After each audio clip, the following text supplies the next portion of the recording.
এই যে দেখেন আমরা এখন নরসিংদী জেলা লাইপুরা থানা পাড়াতুলি ইউনিয়ন মধ্যনগর শাখা নদী একটা জাল্লা ঘাট আছে যে ঘাটের মধ্যে সকালবেলা মাছ বেচা কিনি হই। দেখেন আর কুতলি মাছ আনছে দেখি কত টাকা বেচা কিনি হই দিয়ে আর দাম দর জামাই কত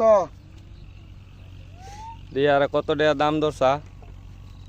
আরে 4000 না 2000 না 2000 বিক্রি হবে না আর 200 দিলে না দাম কত নেন 8000 দিন নেন দালাল না দেন যেত না দালাল না লগে দে দুইটা ইসা মাছ আছে হ্যাঁ? একটা গোসারি আছে ইসাব ঠান্ডা ভাঙো ঠান্ডা ভাঙো চলে এটা কি সলাভাং নদীর মাছ না আমরা মারেন যে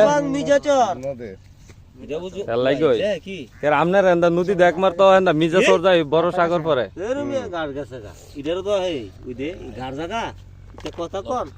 তাহলে 2,500 টাকা বিক্রি হইলো হ্যাঁ মাছগুলান না না না